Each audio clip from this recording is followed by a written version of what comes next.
오늘은 마가복음 10장 35절에서 45절의 말씀을 본문으로 종려주일이라는 제목으로 함께 은혜를 나누도록 하겠습니다.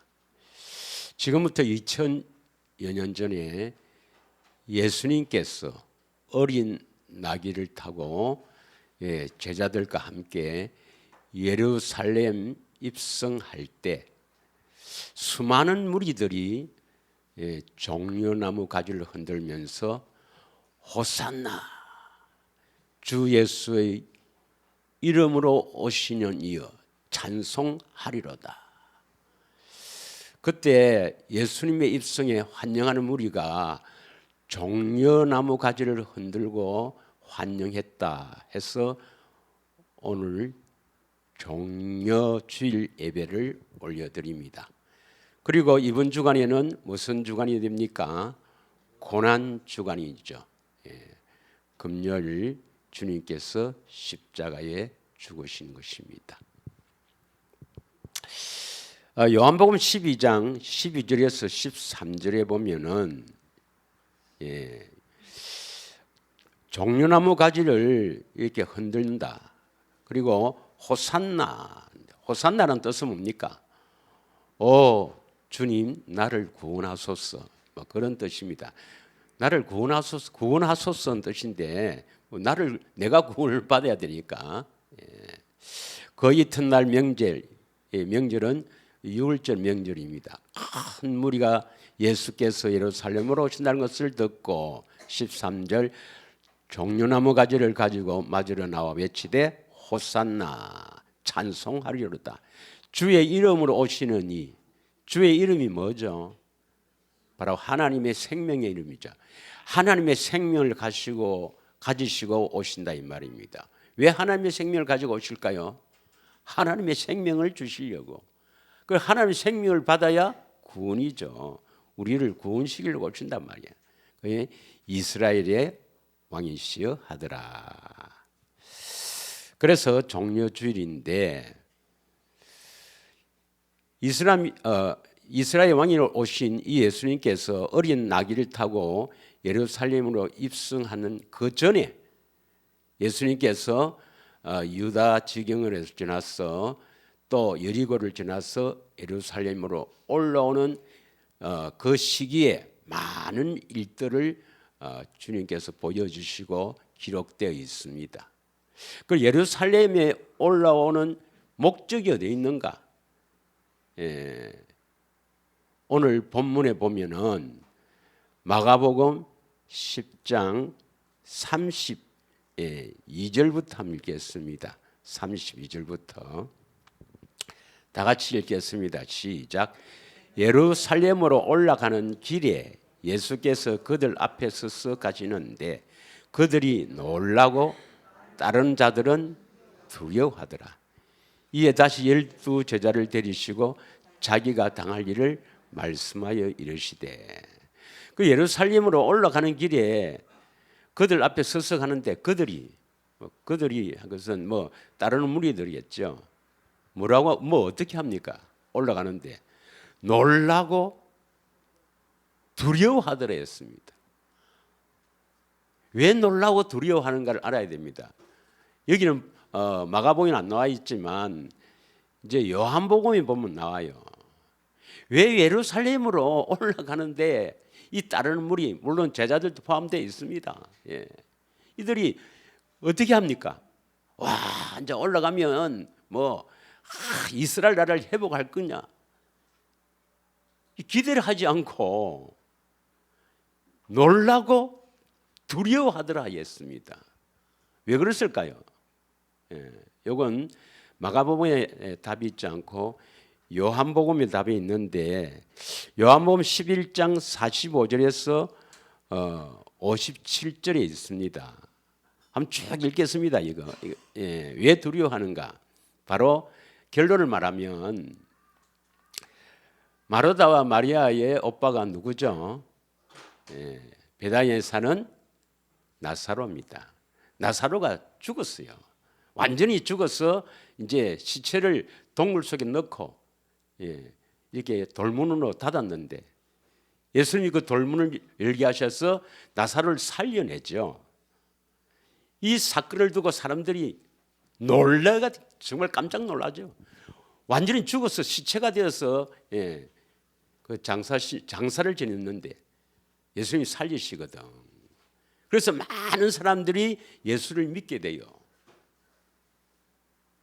그런데 그때 이 종교 지도자들, 제사장, 바리새인, 서기관들 이것을 보고 예수를 믿겠습니까? 예수를 죽이려고 하겠습니까?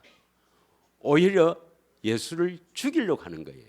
왜 죽이려 하느냐? 쭉 한번 읽겠습니다.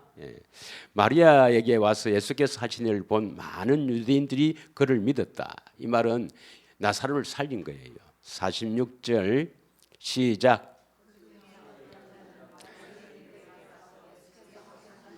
바리새인이가 쫙 들어서 예수님이 완전 장사 지낸 나사로를 살렸다 그러는 거죠. 47절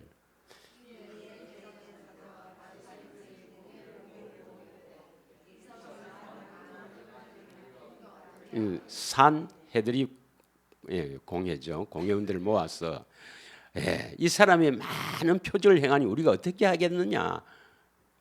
48절 만일 그를 이대로 두면 모든 사람이 그를 믿을 것이요 그리고 로마인들이 와서 우리 땅과 민족을 빼앗아가리라. 그러니까 이스라엘이 왕으로 오신다 했습니다. 유대인이 왕으로 온다 했으니까 이 육적인 왕으로 생각하는 겁니다. 그러니까 로마인들이 와서 우리를 다 땅과 민족을 빼앗아가리라. 49절 그 중에 한 사람 그 해 대제사장인 가야바가 그들에게 말하되 너희가 아무것도 알지 못하는도다. 50절 한 사람이 백성을 위하여 죽어서 온 민족이 망하지 않게 되는 것이 너희에게 유익한 줄을 생각하지 아니한도다. 51절 이 말은 스스로 함이 아니요 그 해의 대제사장이므로 예수께서 그 민족을 위하시고 또 그 민족만 위할 뿐 아니라 흩어진 하나님의 자녀를 모아 하나가 되게 하기 위하여 죽으실 것을 미리 말함이리라. 그러니까 예수님이 십자가에 죽으신 목적 여기는 흩어진 하나님의 자녀를 모아서 하나가 되게 하기 위해서 하나가 되게 하기 위해서 십자가에 죽으실 것을 미리 말했다. 이건 맞는 표현이에요. 자, 그래서 이제 죽이게 합니다. 53절 이날부터는 그들이 예수를 죽이려고 모여하는 거라. 54절 그러므로 예수께서는 다시 유대인 가운데 드러나게 다니지 아니하고 여기를 떠나 빈들 가까운 에브라임 동네에 가서 제자들과 함께 묵으시니라. 55절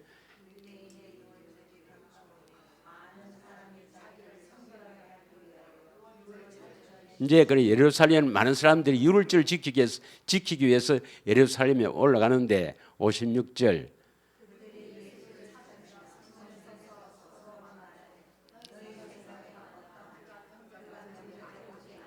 57절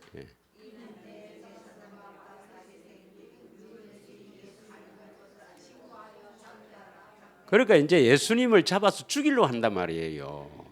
예루살렘 산헤드린 공회원들, 제사장 바리새인 서기관들이 말이죠. 그런데 예수님이 그 예루살렘에 올라가지 않으니까 다른 사람들이 예수님을 죽이면 자기들도 온전치 못할 거거든. 그러니까 놀라고 두려워하는 거라. 심지어 12장 요한복음 12장 9절에서 12절 보면은 대제사장들이 누구까지 죽이려고 하면 나사로까지 죽이려고 모의를 합니다. 12장 9절에서 11절까지인데 10절 대제사장들이 나사로까지 죽이려고 모의하니 11절 나사로 때문에 많은 유대인이 가서 예수를 믿음이라. 12절 그 이튿날 명절에 온 큰 무리가 예수께서 예루살렘에 오신다는 것을 듣고 13절 아까 우리가 읽었던 본문이 있죠. 그래서 이 종려주일 오늘 어린 나귀를 타고 예루살렘에 입성하는 것은 죽으러 가는 거예요. 쉽게 말하면 죽으러 가는 겁니다. 그 예수님은 반드시 자기가 죽어야 되는 것을 알고 올라가는데 따르는 무리들은 어떻습니까? 놀라고 들은 거예요. 이제 이해가 하시겠죠? 예. 근데 예수님은 창조주이시고 모든 피조물의 창조주이시자 왕이신데 왜 자신이 창조한 이 피조물 사람들에 의해서 왜 죽으셔야 하는가? 왜 사람이 되어 오셔서 죽으셔야만 하는가? 이걸 우리가 정확하게 알고 있어야 됩니다. 아니 하나님께서 능치 못할 일이 없었으니까 우리에게 구원시키려면 꼭 예수님이 대신 죽으셔야 되나? 하늘에서 막 나를 믿으면 내가 살려줄게 하든지 뭐 이렇게 해버리면 구원시킬 수 있는데 왜 사람이 되어 오셔서 죽어야 합니까?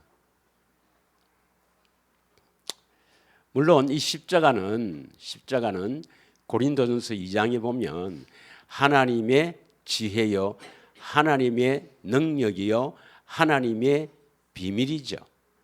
고린도전서 2장 7절에 보면 만세전에 이 비밀, 감추었던 비밀, 만세전에 미리 다 우리의 영광을 위해서 정해져 놓은 것입니다.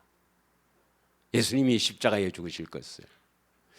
그러면 하나님 모습 그대로 와서 이렇게 나를 믿으면 살린다 하면 많은 사람이 믿을 거 아닙니까? 그럼 고난도 안 당하고. 그런데 왜 사람이 되어야 합니까?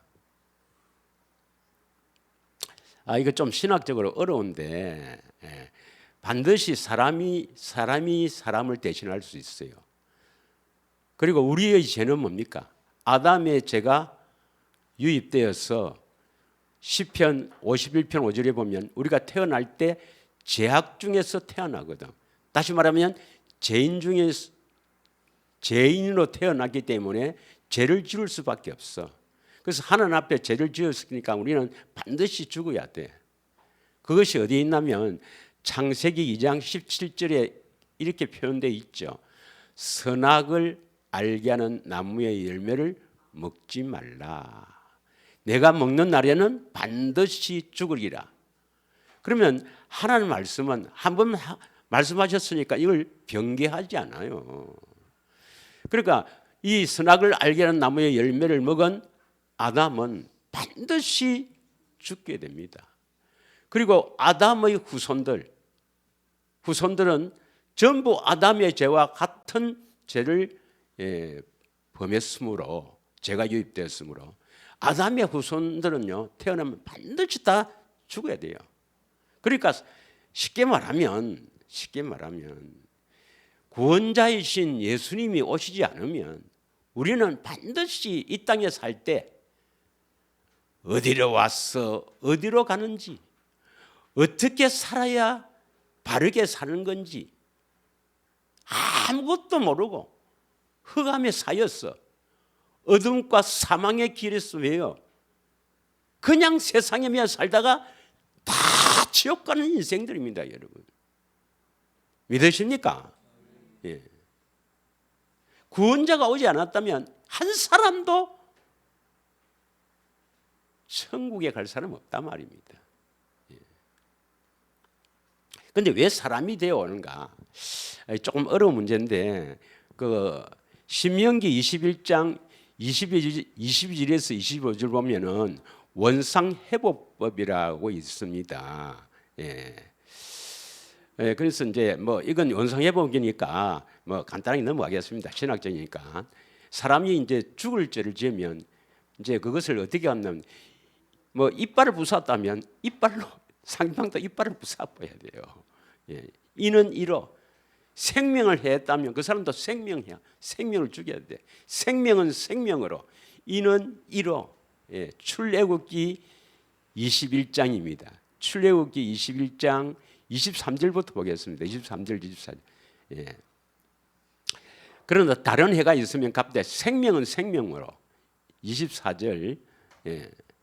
눈은 눈으로, 이는 이로, 손은 손으로, 발은 발로. 예. 해를 입힌 만큼 어떤 이제 죽을 때 잘못된 점이 있으면은 예. 뭐 돈으로 이렇게 보상되는 게 아니고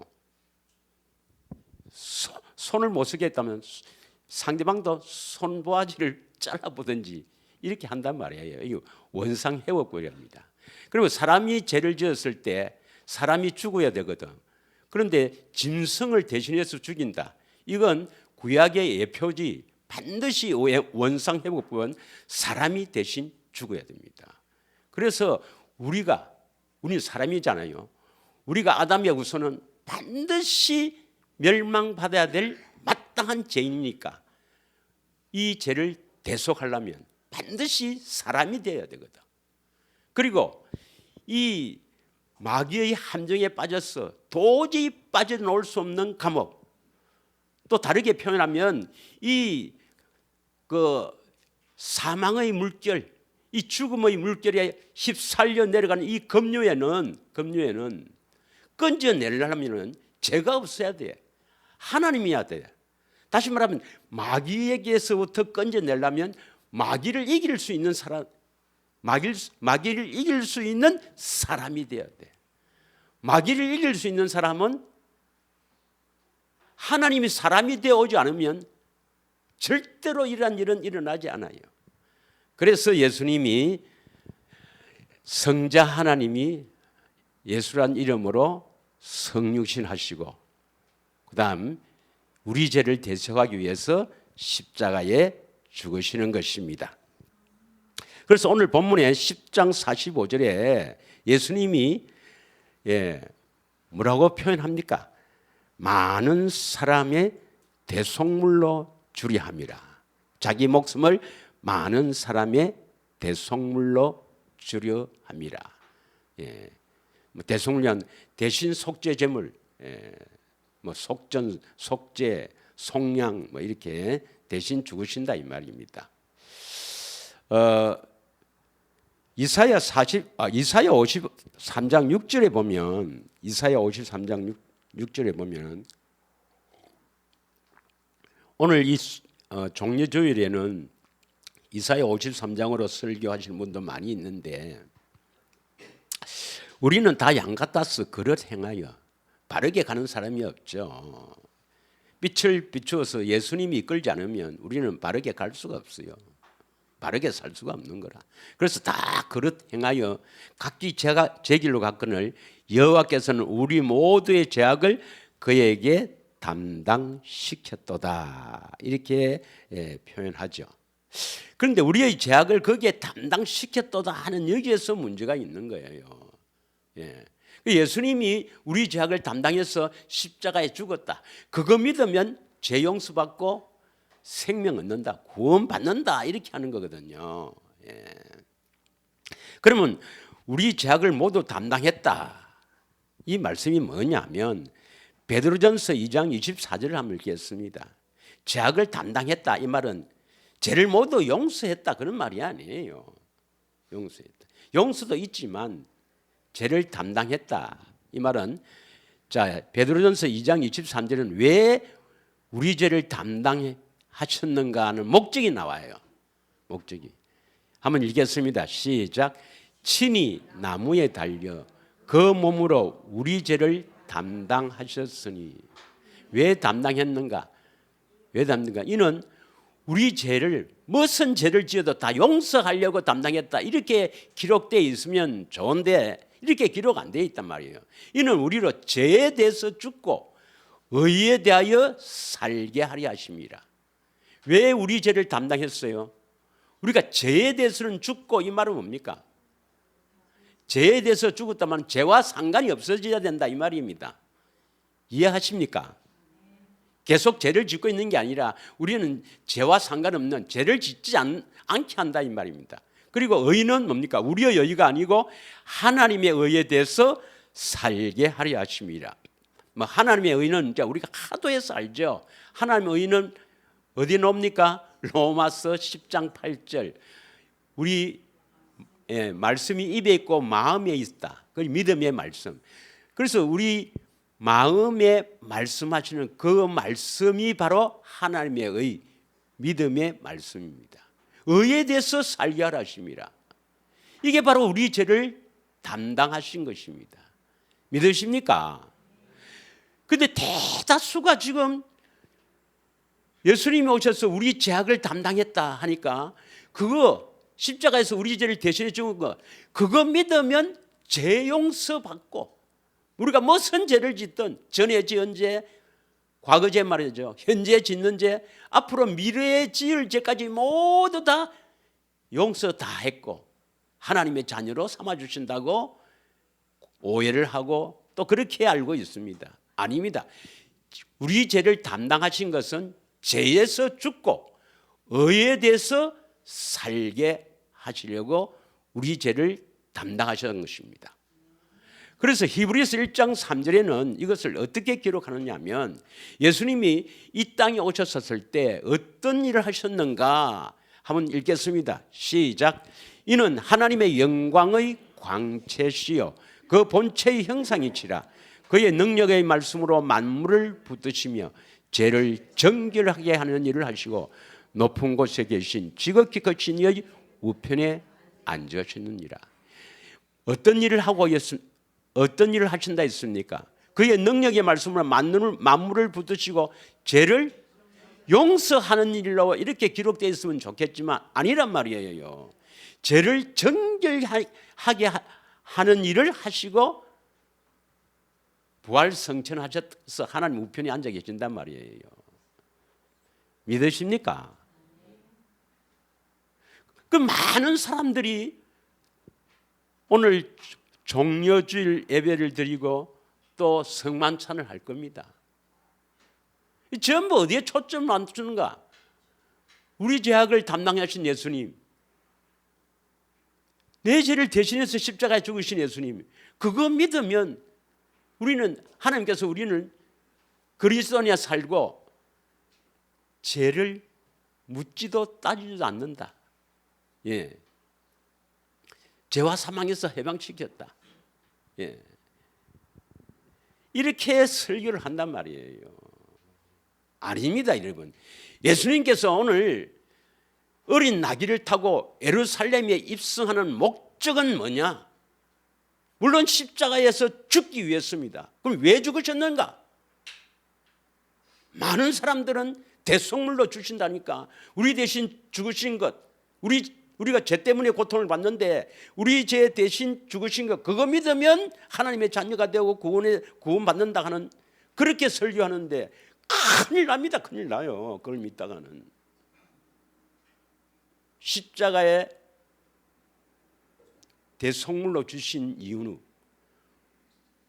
하나님께서 우리 모든 죄악을 그에게 담당시킨 이유는 우리 안에 오셔서 우리 죄를 정결케 하시는 일을 하기 위해서 지금 예루살렘에 입성하시는 것입니다. 십자가에 죽으시는 것입니다. 믿으십니까? 그러므로 말미암아 이 제사함, 사함이라는 단어가 나오면 아페시스 이 단어가 나오면 용서라고 해석해야 될지 석방, 제서, 자유라고 해석해야 될지 이것을 잘 문맥을 파악해서 해석을 해야 되는데 전부 제 용서로 해석함으로 말미암아 오늘날 세계 거의 대부분의 교회가 그래요. 예. 자, 대부분이 또 이런 설교를 할 겁니다.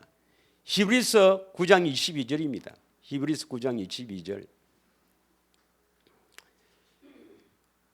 다 같이 읽겠습니다. 시작. 율법을 따라 그의 모든 물건이 피로써 정결하게 되나니 피 흘림이 없은즉 사함이 없느니라. 그러니까 구약에는 율법에 따라서 모든 물건을 어떻게 정결하겠느냐, 짐승을 잡아서 짐승의 피를 뿌리고 그 죄를 뿌려서 정결하게 했습니다. 그건 예표죠. 그런데 그 실체이신 구원자이신 예수 그리스도가 오셔서 십자가의 죽으심으로 말미암아 피를 흘려서 사함, 우리가 죄를 용서받았다. 왜 피를 흘리는가? 피를 흘림이 없으면 사함 용서가 되지 않는다. 이렇게 설교를 합니다. 믿으시죠? 이 설교를 다 합니다, 여러분. 그런데 이 사함이라는 단어는 아피시스예요.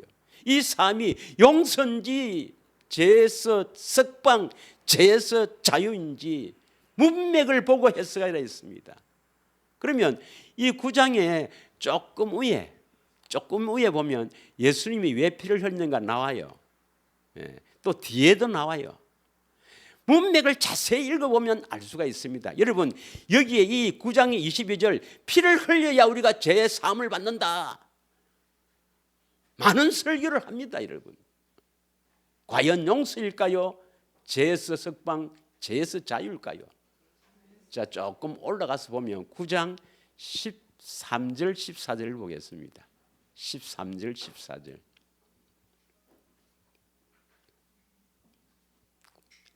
자, 율법에는요, 시작. 염소와 황소의 피와 및 암송아지 죄를 부정한 자에게 뿌려서 그 육체를 정결하게 하여 거룩하게 하거든. 14절. 하물며 영원하신 성령으로 말미암아 흠없는 자기를 하나님께 드린 그리스도의 피가 어찌 너희 양심을 죽은 행실에서 깨끗하게 하고 살아계신 하나님을 섬기게 하지 못하겠느냐. 이 말씀은 뭡니까? 이 그리스도의 피가 뭡니까? 죄 용서하는 겁니까? 양심을 죽은 행실에서 깨끗하게 하고 하나님을 섬기게 하는 겁니까?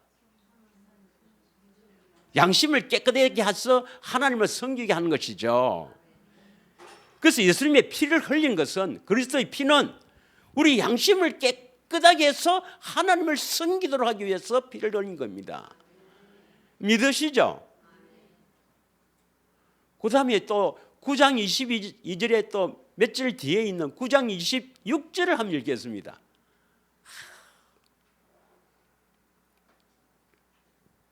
다 같이 읽겠습니다. 시작. 그리하면 그가 세상을 창조한 때부터 자주 고난을 받았어야 할 것이로되 이제 자기를 단번에 제물로 드려 죄를 용서하시려고 세상 끝에 나타나셨느니라. 이렇게 기록되어 있으면 그래도 돼요. 죄를 없이 하시려고 세상 끝에 나타나셨다 되어 있습니다. 믿으십니까? 그러면 히브리서 9장 22절을 어떻게 해야 되겠습니까? 9장 22절. 율법을 따라 거의 모든 물건이 피로써 정결하게 된다. 앞에 나와 있잖아요. 구약에도 짐승을 잡아서 피를 뿌려서 죄를 용서하게 했습니까? 정결하게 했습니까? 그러면 실체이신 하나님의 아들 예수 그리스도가 피를 흘린 것은 우리 죄 용서가 아니라 죄를 정결하게 해야 될 거 아닙니까? 정결하게. 앞에 나와 있지 않습니까? 앞에 이것도 읽어도. 그래 온 교회가 다 바른 길로 지금 가지 못하는 거예요. 아닙니다. 피 흘림 없은즉 사함이 없느니라. 이 사함은 죄에서 석방, 죄에서 자유라고 해석을 해야 됩니다. 믿으십니까? 그래서 한마디로 오늘 종려주일 예수님께서 어린 나귀를 타고 겸손의 왕으로 겸손하게 어린 나귀를 타고 예루살렘에 입성하는 것은 십자가에 죽으시러 가는데 왜 죽으시는가? 한마디로 이야기하면 죄 용서가 아닙니다. 우리를 깨끗하게 하시려고, 우리를 정결케 하시려고, 우리를 거룩하게 하시려고 피를 흘리는 것입니다. 꼭 명심해야 합니다. 예. 자, 그러면 아까 우리가 그 요한복음 12장에 보면은 12장에 12절에서 13절에 다시 한번 읽어보면 종려주일에 그 이튿날 명절에 온 큰 무리가 예수께서 예루살렘으로 오신다는 것을 듣고 종려나무 가지를 가지고 맞으러 나와 외치되 호산나. 호산나는 무슨 뜻이랬죠? 나를 구원하소서 이 말이거든요.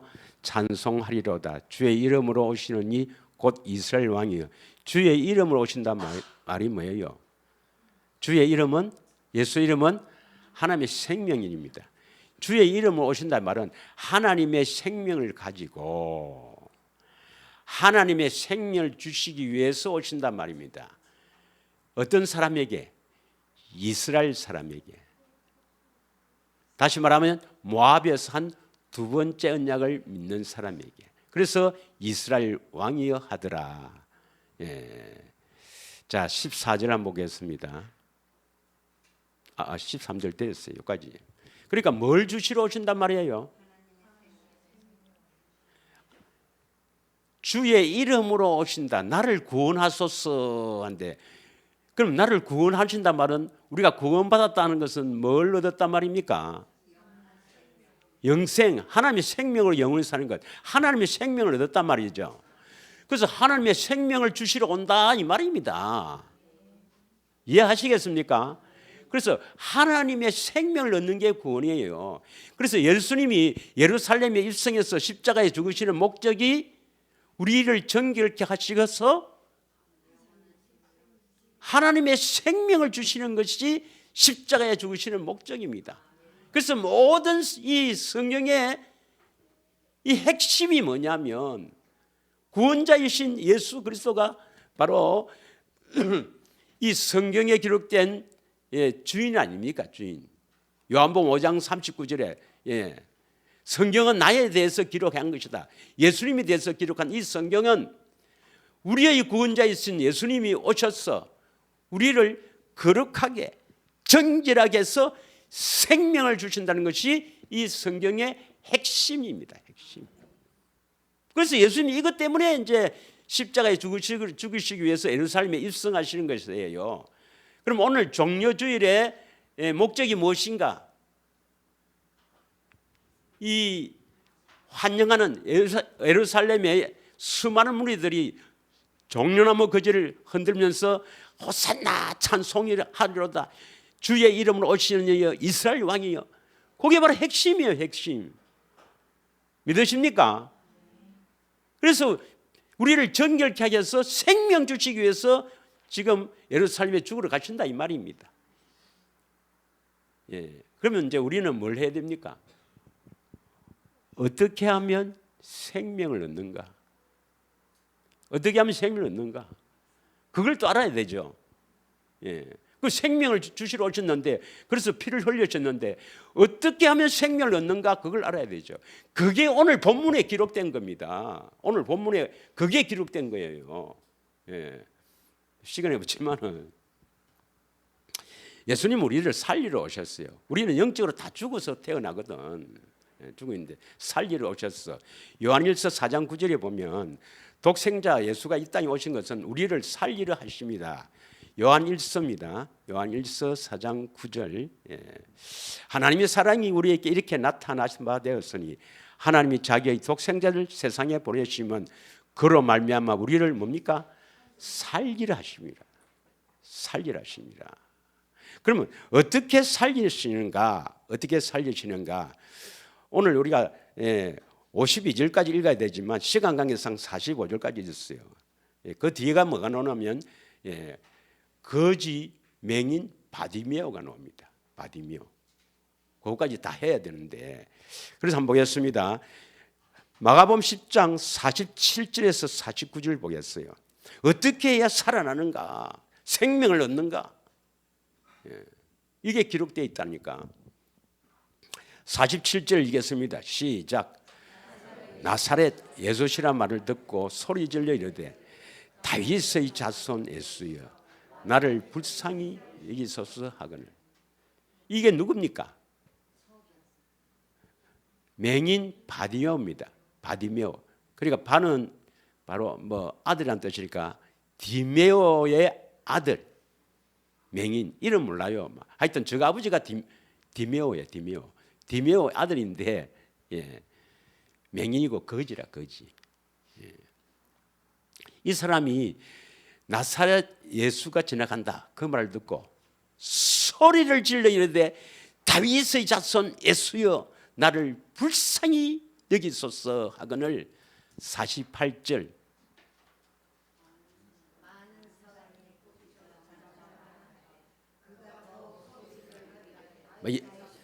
여기 뭐 제자들이 있겠죠. 조용히 해라 임마 이랬겠죠. 그러니까 그런데 더욱 소리를 질러 이르되 다윗의 자손 예수 다윗의 자손이여 나를 불쌍히 여기소서. 그러니까 예수님이 그냥 지나갔습니까? 서서 부르라 했습니까? 49절 보겠습니다. 예수께서 머물러 서서 그를 부르라 하시니 그들이 그 맹인을 부르며 이르시되 안심하고 일어나라 그가 너를 부르신다. 예수님께서 이제 딱 머물러 섰습니다. 불러봐라. 왜 예수님 부르라 했겠어요? 맹인이기 때문에 불쌍했어. 다윗의 자손 예수야 그러니까 예수님이 머무는 거예요. 이건 뭘 의미합니까? 마태복음 1장 1절에 아브라함과 다윗의 자손 예수 그리스도의 계보라. 이것은 육적으로 아브라함과 다윗의 자손으로도 그리스도 오시지만 영적인 의미는 뭡니까?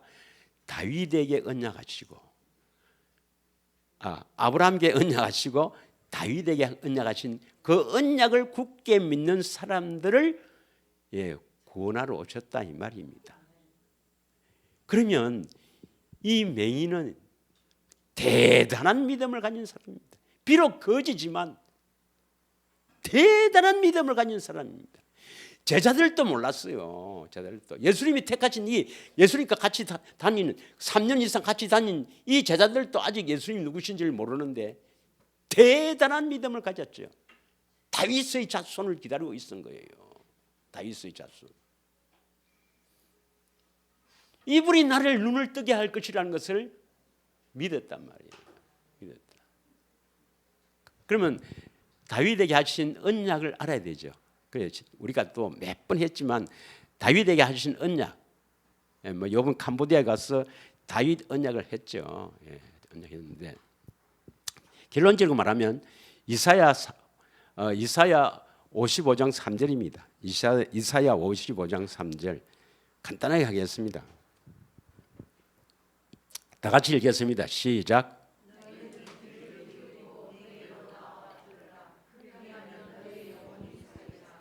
내가 너희를 위하여 영원한 언약을 맺으니 곧 다윗에게 허락한 확실한 은혜니라.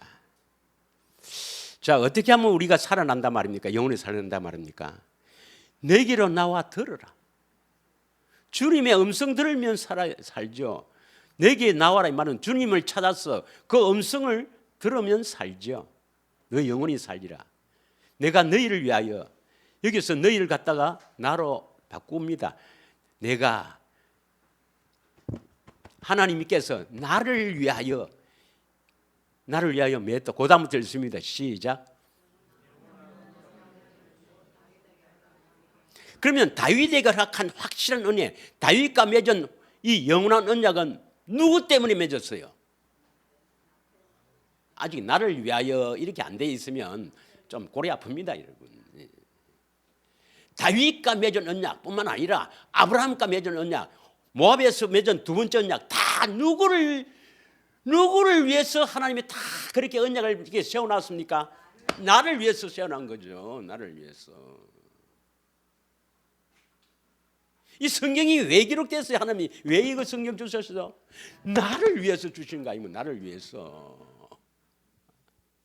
믿으십니까? 다윗에게 왜 언약을 맺었어요?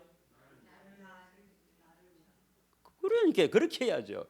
그러면 이제 뭐 사무엘하 7장 11절부터 16절까지 나오는데 그걸 한 줄로 딱 하면은 몇 번 우리가 해준 겁니다. 역대하 7장 16절 다윗 언약을 한 절에 딱 표현하면 이겁니다. 시작. 이 성전을 택하사. 이 성전은 뭡니까? 눈에 보이는 성전이 아니라 내가 성전이죠. 내가 성전. 나를 택했단 말이에요. 택해서 뭐 어떻게 한다고요? 거룩하게 한단 말이에요. 거룩하게 해서 내 이름을 여기에 영원 있게 한다. 내 이름, 하나님 이름이 뭐죠? 하나님의 생명을 주신단 말이에요. 생명을 주신단 말이에요. 그 다윗과 맺은 영원한 언약, 나를 위해서 맺은 언약이 뭐냐? 언약이 뭐냐?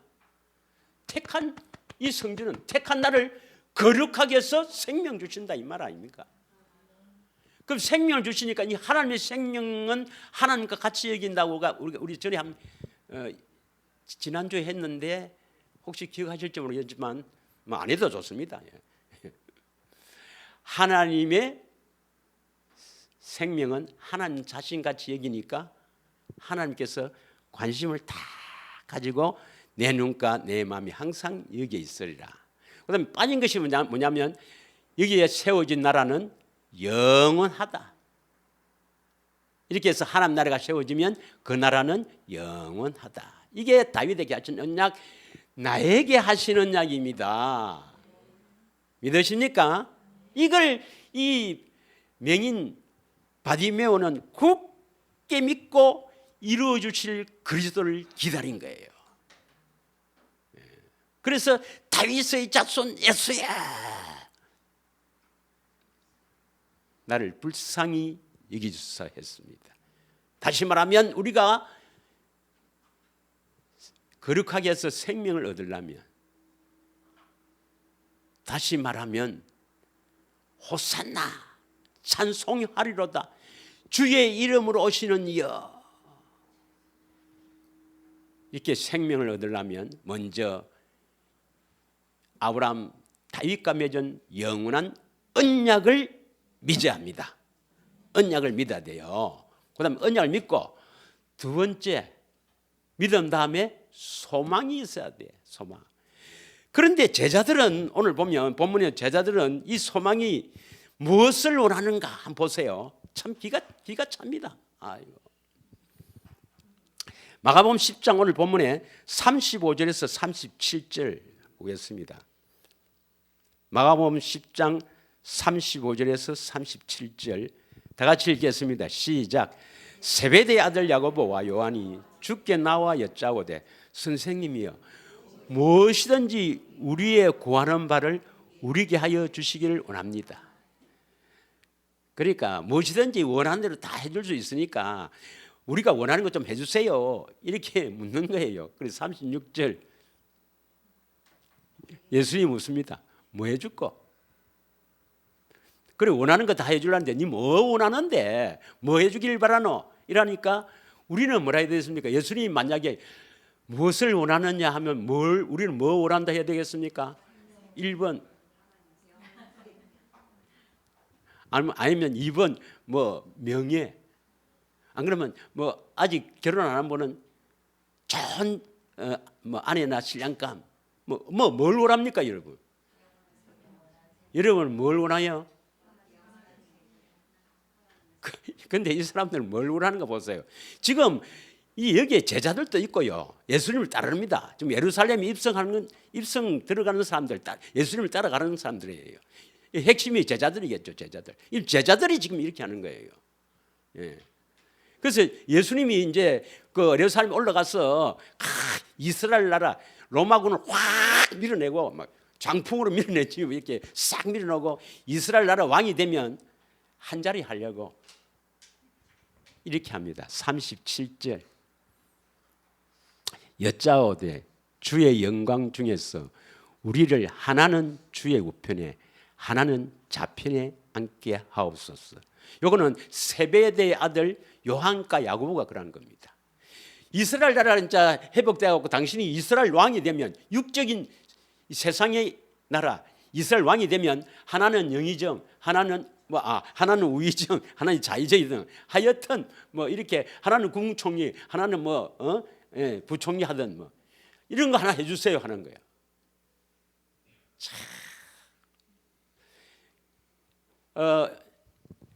예수님 부활 후에도 부활하신 예수님을 보고도 이렇게 또 합니다.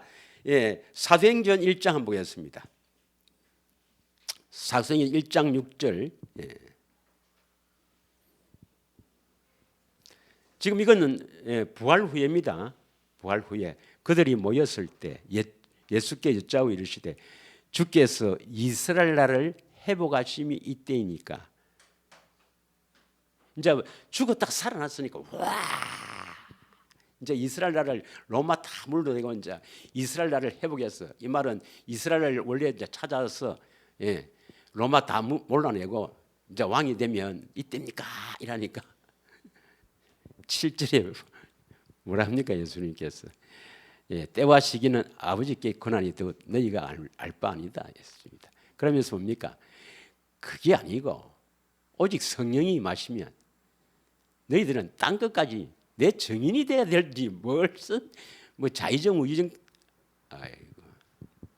그런데 이 거지 바디메오는 예수님께서 무엇을 하여 주시기를 무엇을 하여 주길 원하느냐 이래 물었을 때 이런 이야기를 안 합니다.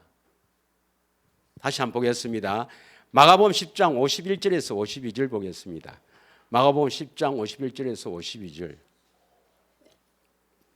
오늘 좀 늦더라도 이해를 하시기 바랍니다. 성만처럼 좀 늦고 이러니까 정 바쁘신 분은 살짝 가도 아무 말도 안 합니다. 다 같이 읽겠습니다. 시작. 예수께서 말씀하여 이르시되 내게 무엇을 하여 주기를 원하느냐. 그러니까 명령이 뭡니까? 그 얼마나 소망이 뭡니까? 보는 거예요, 보는 거. 그러니까 또 이렇게 생각하지. 당연히 거지니까 뭐 보는 걸 원하겠지 하겠지. 거지니까 안 봐도 이런 거 원하면 되잖아요. 돈이나 뭐 권력이나 뭐나. 이것은 영적인 의미입니다, 여러분. 우리가 전에 한번 설교했죠. 이 거지 바디메오는 바로 우리입니다, 우리.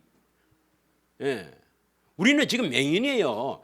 뭐 이종이 맹인이 아니고 주님을 늘 보고 사는 사람도 있겠지만 주님을 보지 못하고 사는 사람은 맹인입니다, 맹인 자신이.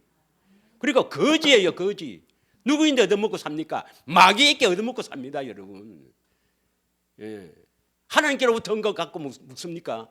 전부 마귀에서 나온 거 먹고 살죠. 이 세상의 거. 진짜 하나님께서 주신 것 갖고 먹고 사는 것이 진짜입니다, 진짜. 그러니까 우리는 다 거지, 맹인입니다, 맹인. 그럼 우리는 소망이 뭐여야 되겠습니까? 소망이. 보기를 원한다. 다시 말하면 주님 알기를 원한다. 다시 말하면 보고 알아야 거룩해지거든. 보기를 원한다. 믿으십니까? 벌써 소망이 달라지 않습니까? 그럼 여러분이 진짜 소망이 뭐예요? 그 영원한 언약이 이루어지기 위해서 예수님의 소원이 여러분 소원이 되어 있어야 된다 이 말입니다. 진짜 여러분 소망하는 게 뭡니까? 주님 보기를 원합니다. 이게 소망이 되기를 원합니다. 거룩하게 되기를 원합니다. 바꾸고 말하면 주님 알기를 원합니다. 이것이 여러분의 소망이 되기를 진심으로 진심으로 바랍니다. 그러면 주님께서 보게 됩니다. 이 주님이 보게 되는 것을 여기에 어떻게 비유를 해놨느냐. 자, 마가복음 10장 38절에서 40절에 보면 뭐 주님께서 이제 이스라엘을 회복하면 하나는 좌편에 우편에 하나는 좌편에 이라니까 예수님께서 그거는 하나님께서 그 하나님 아버지가 예비한 사람에게 주실 것이고 너희는 너희가 구하는 것을 알지 못한다. 틀렸다 이 말이죠. 잘못 구했다. 내가 마시는 잔을 너희가 마실 수 있으며 내가 받는 세례를 너희가 받을 수 있느냐 이렇게 묻습니다. 예수님께서는 내가 마시는 잔을 너희가 마실 수 있으며 내가 받는 세례를 너희가 받을 수 있느냐 이렇게 물었습니다. 이게 무슨 뜻일까요? 예수님께서 십자가 지시기 직전에 겟세마네 동산에서 하나님 아버지 앞에 기도할 때 이 잔을 내게서 마시지 않고는 안 되겠습니까? 이 말이에요. 이 잔이 뭐예요? 예수님 마시는 잔. 누가 술잔이에요? 누가? 십자가의 죽으심입니다. 예수님이 받는 세례, 아니 예수님이 여기서 받는 세례는 요한에게 받는 세례가 아니에요. 이 원래 세례란 뜻이 오늘의 목사님 계시지만 밥티죠. 밥티즈는 뭡니까? 죽어야 산다 이 말 아닙니까? 그래서 이 세례는, 이 잔은 다 십자가의 죽으심입니다. 너희들 나와 함께 십자가에 죽을 수 있느냐? 이렇게 물었습니다. 십자가에 죽을 수 있느냐? 그런데 이 의미를 모르니까 39절에 뭐랍니까? 그들이 말하되, 제자들입니다. 할 수 있나이다. 그 예수께서 이르시되 너희는 내가 마시는 잔을 마시며 내가 받는 세례를 받게 된다. 받게 된다. 40절. 내 좌우편에 앉는 것은 내가 줄 것이 아니라 누구를 위하여 준비되든지 그들이 얻을 것이다. 너희들은 결국 내가 마시는 잔, 내가 받는 세례를 너희도 다 받게 된다. 너희도 나와 함께 십자가에 죽게 된다. 우리도 예수님과 함께 십자가에 죽어야 합니다. 이걸 세례라고 해요. 자, 로마서 6장 3절에서 6절입니다. 이것도요, 또 엉터리로 해석을 하는 거예요. 이 6장 3절, 이걸 연합인데 이 연합의 교리를요, 칼빈이라는 아저씨 할아버지부터 잘못 해석해갖고, 다 같이 읽겠습니다. 시작. 무릇 그리스도 예수와 합하여 세례를 받은 우리는 그의 죽으심과 합하여 세례를 받은 줄을 알지 못하느냐. 그리스도 합하여 세례를 받은 우리는 하니까 이 세례를 물세례로 해석을 해버립니다. 그래서 물세례를 받을 때 우리는 예수님과 함께 십자가에 죽었다는 거예요. 예수님과 함께 십자가에 다 죽었다는 거예요. 예. 그래서 연합이 됐다는 거예요. 십자가에서 함께 죽고 함께 부활한단 말이에요. 이렇게 주장합니다. 그래서 그걸 믿었던 내와 함께 종교생활을 같이, 신앙생활이 종교생활이죠. 함께 했던, 내가 집사지지 함께 했던 최집사, 옛사람이 죽었다 하는데 안 죽거든. 그래서 기도 많이 하면 죽을 줄 알고, 그게 나타날 줄 알고, 또 금식해서 나타날 줄 알고, 금식 많이 하고 기도하다가 진짜 영양실조로 굶어 죽었습니다. 굶어 죽었어요. 그 엉터리 교리 때문에. 예. 아닙니다, 여러분. 우리가 물세례 받아서 죽는 게 아닙니다. 뭐 어떻게 해야 죽습니까? 성령 세례를 받아야 됩니다. 성령 세례. 믿으십니까? 그래서 이 세례는 성령 세례를 말합니다. 예수와 합하여 성령 세례, 함께 우리의 옛사람이 십자가에 죽는 것은 성령 세례를 통해서 죽는 거예요. 믿으십니까? 안 믿어도 이해 한번 해보세요. 믿으십니까? 믿고 이해하는 겁니까? 안 믿고 이해하는 건지 모르겠다. 자, 4절, 성령 세례를 받아야 돼. 그러므로 우리가 그의 죽으심과 합하여 세례를 받음으로 그와 함께 장사되었고, 우리 옛사람이 장사되었고, 이는 아버지의 영광으로 말미암아 그리스도를 죽은 자 가운데서 살리신과 같이 우리를 또한 새 생명 가운데서 행하게 하리라. 하나님의 생명으로 살게 된다 이 말입니다. 우리 옛사람이 죽어야 되는데, 옛사람은 절대로 우리가 이렇게 스스로 죽거나 이렇게 물세례 받아서 죽는 게 아니고 성령으로 우리를 죽여야 합니다. 성령 세례. 성령 세례. 이것을 성령의 거룩하게 하심이에요.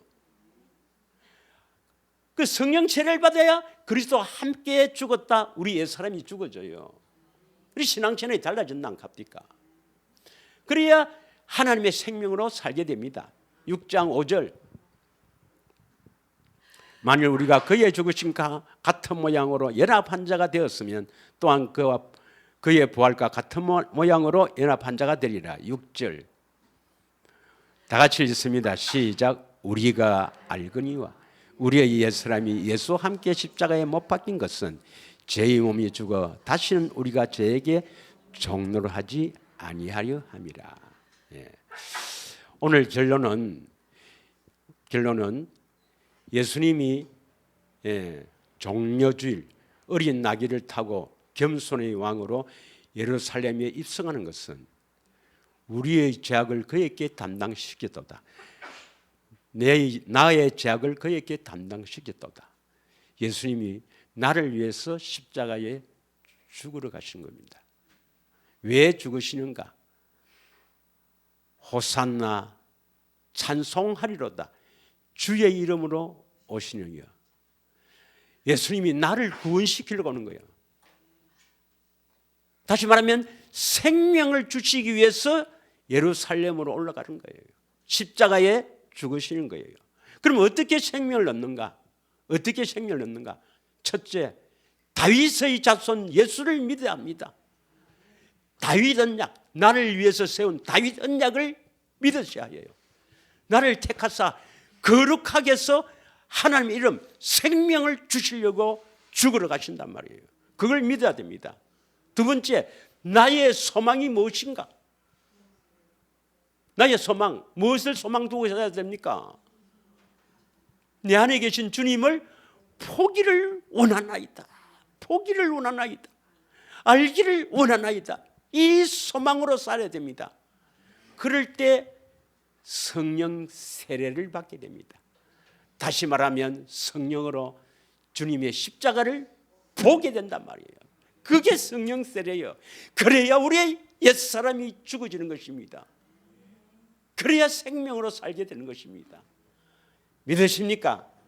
이게 종려주의를 지키는 진정한 의미입니다. 기도하겠습니다.